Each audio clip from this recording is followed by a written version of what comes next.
Hey guys, my name is Blaze and welcome back to my ongoing action RPG beginners tutorial series. Now for this video, we're actually going to do part 2 of our ranged attacks. And I know the last video was a bit of a disappointment for some of you guys. I know that most people, actually I would say everybody that watched it probably was disappointed at the fact that I had pre-written all the code and I was just recording everything. So this is my apology for that. I'm sorry for that. There were some problems on my end, but I really felt I needed to upload for the week. So we are going to actually do we're not going to do or redo that video, but when we start doing melee, we're essentially going to copy the ranged attack, but we're going to make a few tweaks. But in this video, what we're going to do is we're going to make sure that we're going to be able to actually kill enemies and not just fire bullets at them pointlessly like what we have right now. So this is what we're going to do.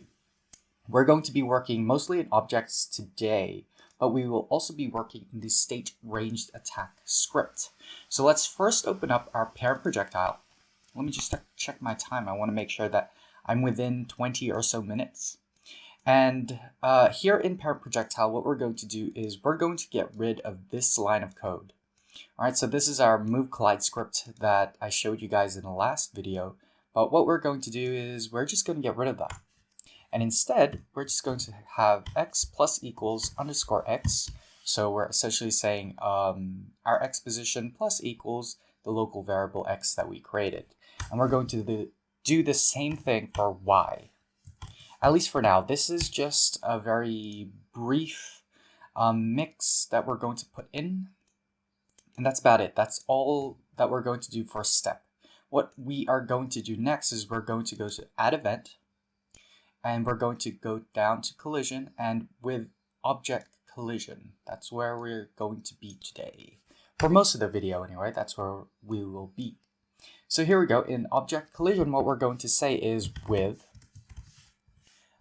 other, and then we're going to put two curly braces, one open, one closed. Now let me just quickly explain what with and whatever's inside the bracket does. So what with does is it takes what you put inside of these two brackets here, and it does whatever you put in the next two lines. So for example, if I say with other, let's do a quick experiment. X equals 0. Okay, let's play the game now and let that build, and I will show you. It will reset its position to x equals 0, whatever that might look like. So there you go. We hit the bullet, hit the slime, and it moved the slime to x equals 0. So basically what's happening is when the bullet hits anything that's an object collision, it's going to do, or it being the other object, will do whatever we put inside of these two curly braces. In this case, what we want to do is say instance destroy. Now what that will do is it will destroy whatever it hits. But at the same time, we also need to get rid of our bullet. So we say instance, again, we repeat it, not destroy. We leave that there. Now here's the difference between the two, okay? The instance destroy line that we have up here is in between these two curly braces, which is linked to this with statement at the top. This line here, this is instance destroy down at the bottom here, refers to the actual object itself. So let's play the game now. And it should be able to destroy not just the slime, but everything else. Let's have a look at that. So there we go. We were able to kill the slime. And what we're going to do now, and there's our problem. We can also destroy the walls. So what we need to do in this case is we actually need to be able to determine what can be destroyed and what can't be destroyed. But on top of that, we also need to be able to determine what object created it. So let's take it slow. Let's close the parent projectile for now, and let's go into object collision. So remember, object collision is the parent object for all the other objects in our game. All right, it's the parent of all the walls, all the enemies, and the player. So everything sort of kind of works like an object collision. Now what we're going to do is we're going to create we're going to add a create event.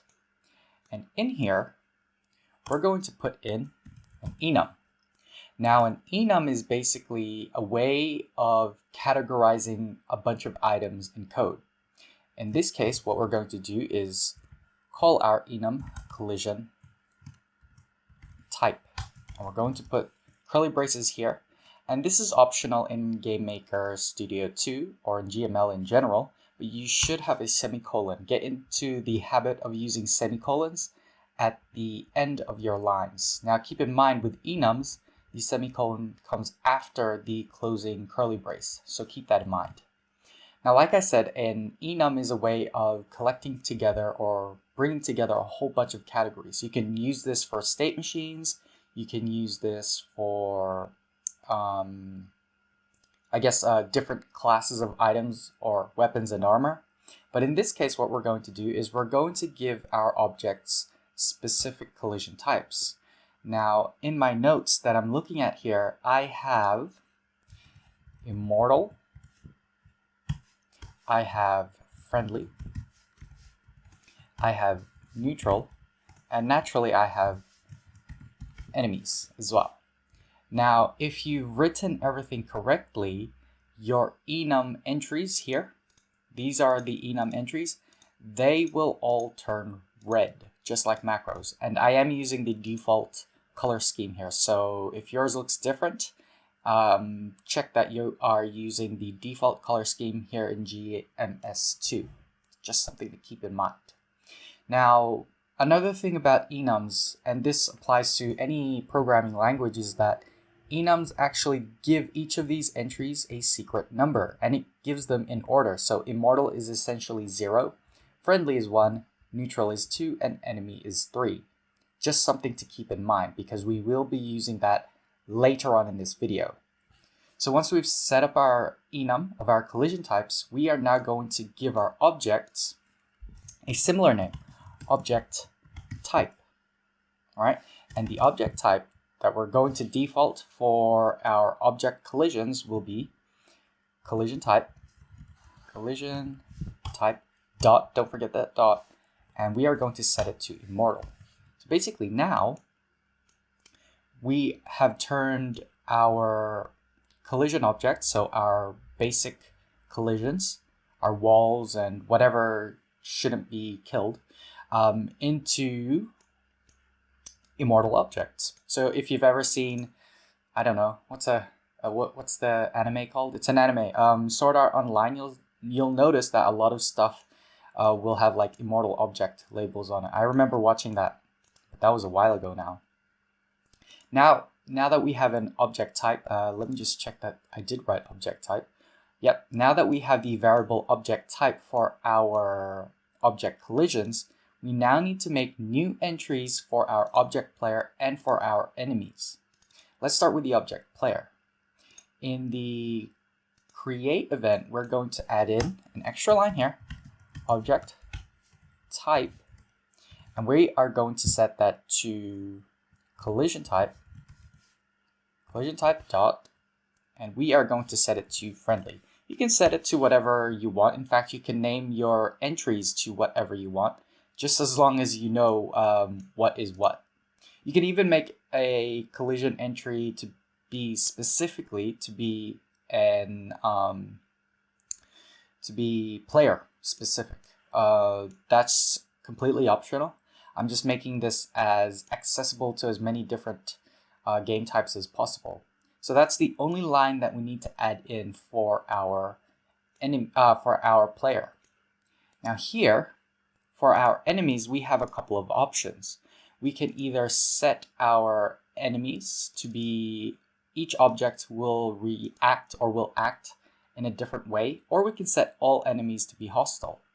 What I'm going to do is I'm going to work on a per object level. So in this case, for our slime, I'll say object type equals collision type dot enemy. Now we're not done yet.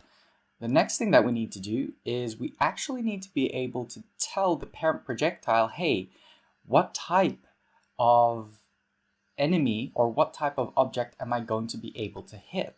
So what we actually need to do is in state range attack, we need to create a new local variable. And what I'm going to call my local variable is actually, I'm going to call mine creator. And I'm going to set it to object type. So basically what this does with these local variables, what you can do in this case for range attack is we're going to take our object type. So let's say, for example, the player uses this script, and it's going to store the object type, which is in this case collision type dot friendly, as its creator. And we're just going to leave it at that for now, but let's go back to parent projectile. And in the create event for it, we're going to add a new variable here, and we're going to call it, I'm looking at my notes, creator equals 0. So basically what creator does is it keeps track of whose team the parent projectile is on.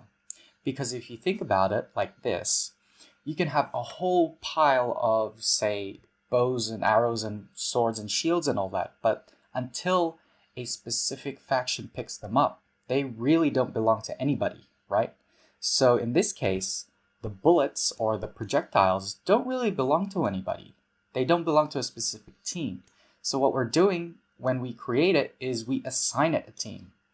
And back in the state ranged attack, what we're going to do is after we set a direction, what we're going to do is we're going to say, hey, with the creator, whoops, wrong one, with the creator, we are going to set that to the local creator that we wrote up here. Now, why don't I just say creator equals object type?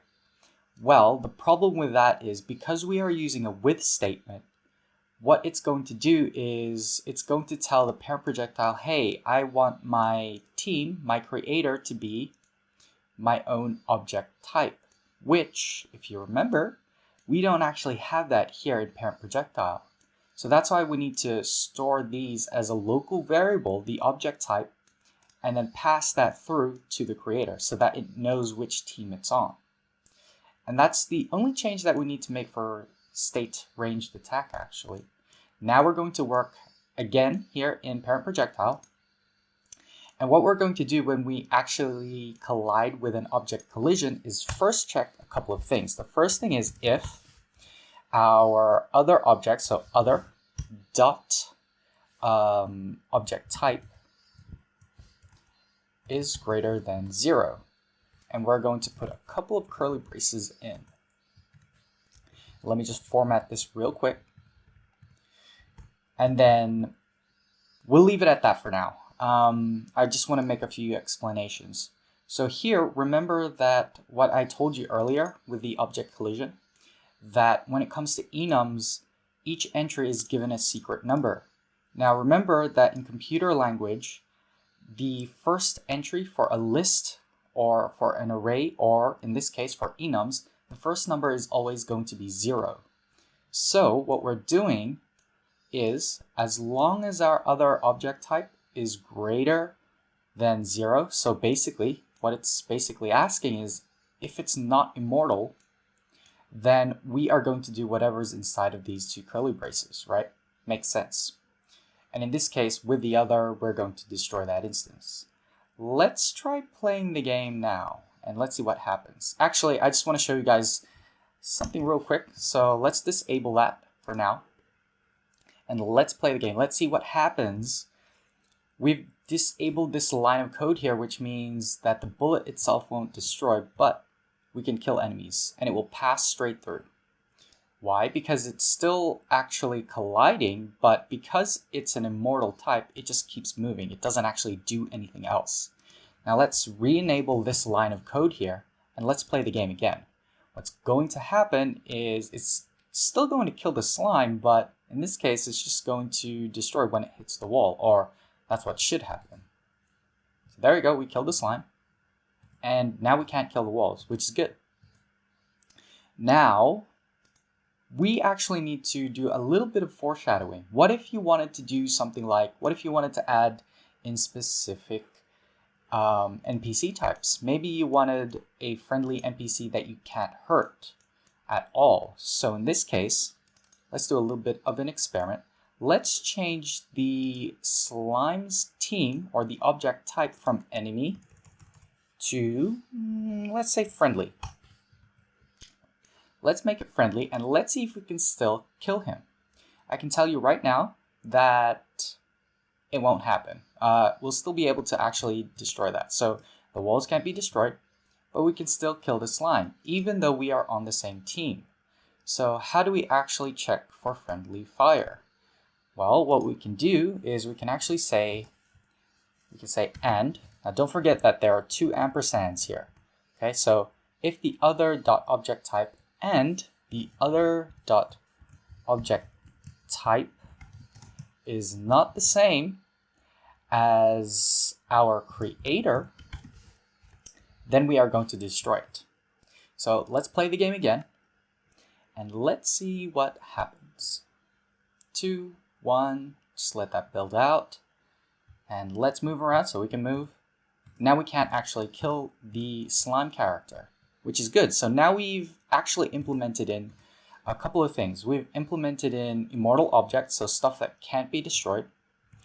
And we've implemented in friendly fire, so you can't hurt the same people on your team, which is useful for some games, probably not all. But like I said, I'm trying to cover as much ground as possible. And let's set him back to be an enemy so that we can't kill him. So that's it, guys. Hopefully you've learned something, and if you have any questions or you're confused about anything, especially when it comes to enums, then feel free to ask me there in the comment section below. I'll do my best to answer them within a few hours, hopefully. I know I can't guarantee that all the time, but I'm hoping that that's what I can get to. Anyway, guys, if you found this useful, then by all means, please do subscribe and hit the like button because that does help me out. That does mean that there is engagement. And of course, guys, I will see you in the next video. But for now, that's all from me. I'll see you guys later. Bye.